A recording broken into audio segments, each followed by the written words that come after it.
We're live.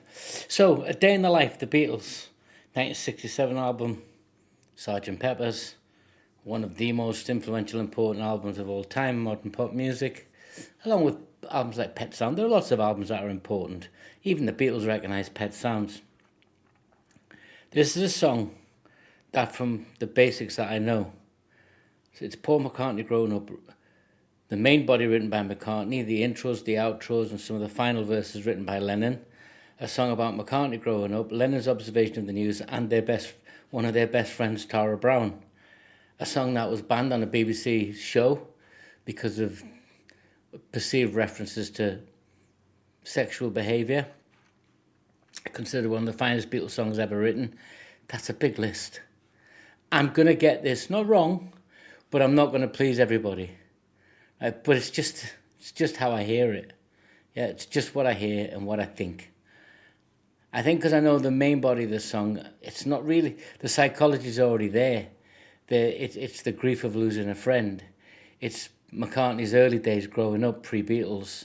It's their observations of the day, of the news, of the idiocracy of the news at times.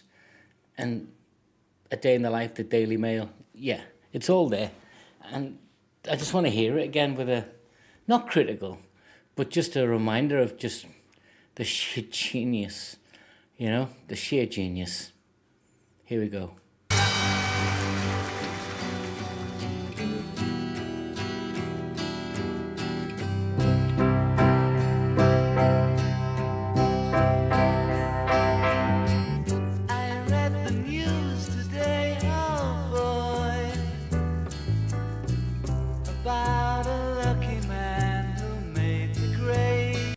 If you want to get technical, it's McCartney's everyday narrative and Lennon's surreal reportage. That's how this song's put together. Let's pull it back.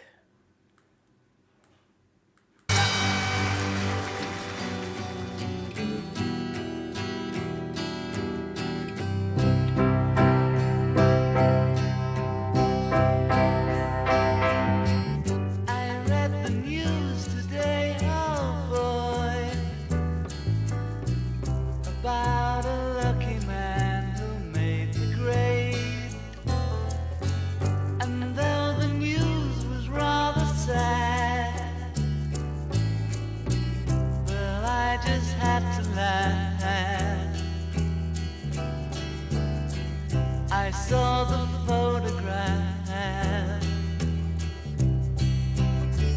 He blew his mind out in a car. Tara Brown, the Guinness 21. He didn't notice that the lights had changed. That's how he died. Left 2 kids. A crowd of people stood and stared.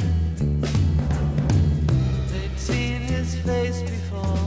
Nobody was really sure if he was from the House of Lords. So it's just, nobody was sure he was from the House of Lords. That's, the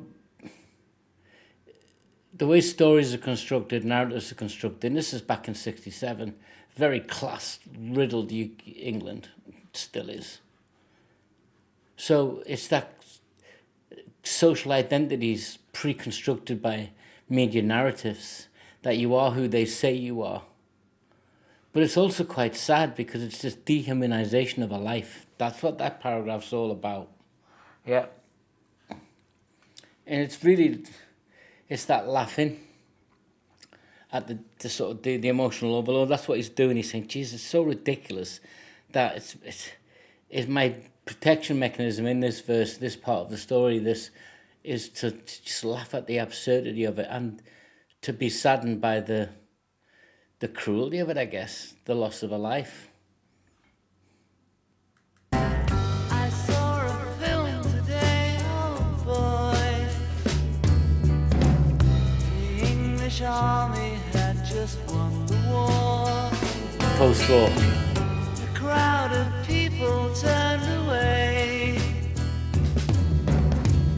but I just had to look, having read the book. I'd love to turn you on.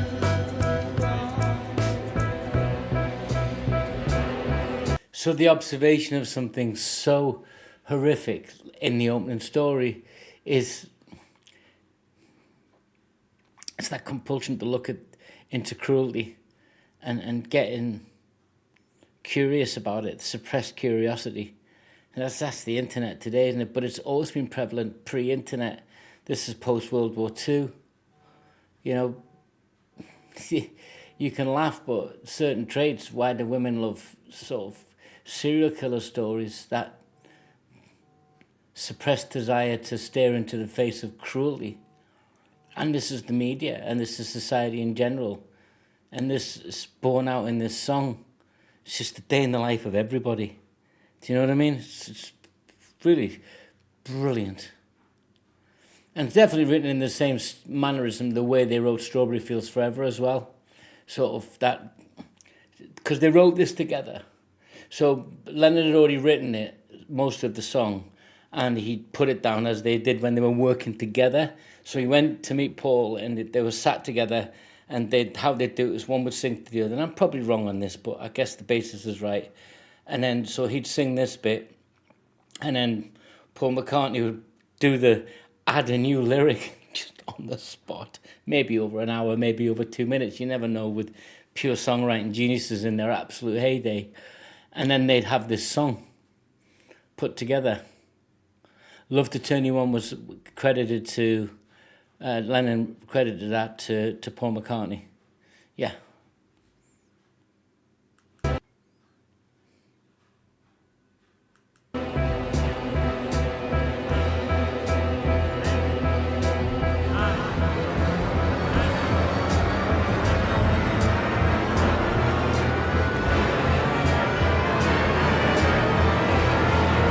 This is McCartney now.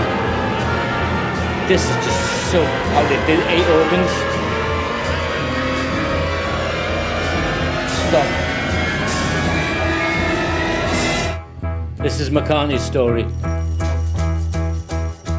The mundane life. Fell out of bed, dragged a comb across my head. Just very mundane. The Kinks did this as well. Found my way downstairs and drank a cup. And looking up, I noticed I was late. Found my coat and grabbed my hat. Made the bus in seconds flat. Found my way. So part of a genius song is the mundane storytelling of getting up, getting out of bed, combing your hair and running for the bus. Just, it beggars belief, and yet I know it's true because it's part of musical history and cultural history from then till forever. Upstairs and had a smoke, and somebody spoke and I went into a dream. That's Lennon.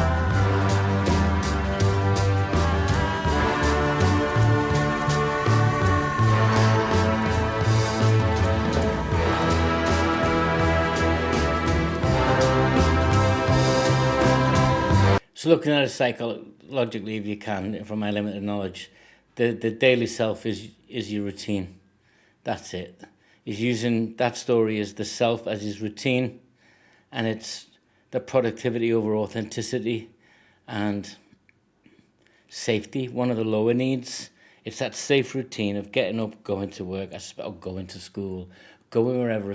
A routine gives you the safety net, no matter what it is, good or bad.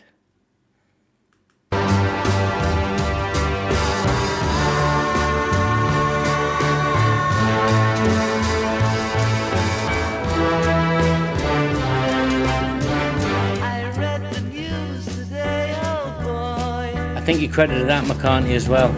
4,000 holes in Blackburn, Lancashire.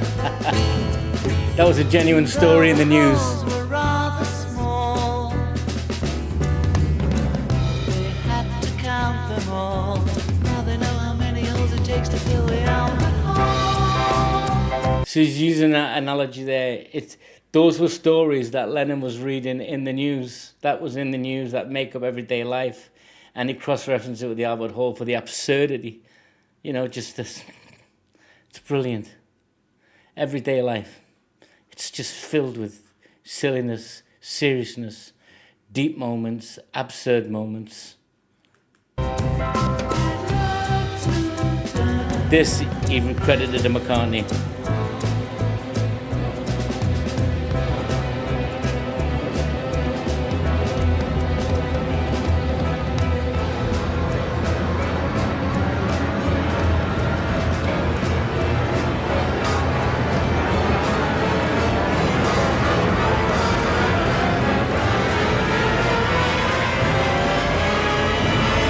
From what I gathered, this was a 40-piece ensemble orchestra recorded 4 times to get 160 on the track to give you that cacophony of sound. Not Prokofiev, but very similar.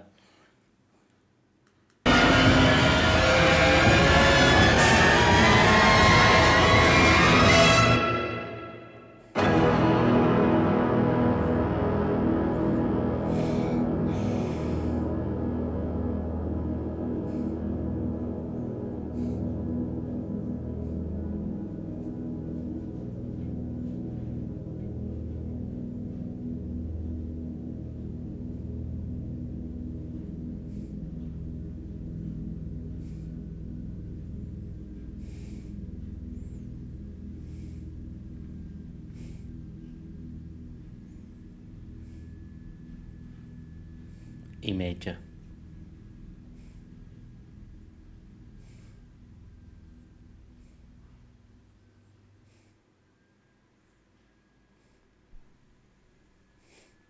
What do you say? What do you say? This is...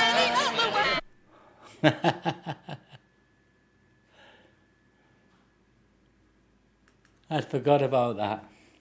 It's just beautifully laid out, constructed song by geniuses, George Martin, using a full orchestra, using techniques that were around. They weren't just unique to them, but they made the things their own. Written in the same way and style that they wrote Strawberry Fields. Last song on the album, closing track. Brilliant. Join in, guys. Tell me what you think. I really enjoy listening to that. I hope I made some sense. Till next time, subscribe. Take care, everybody.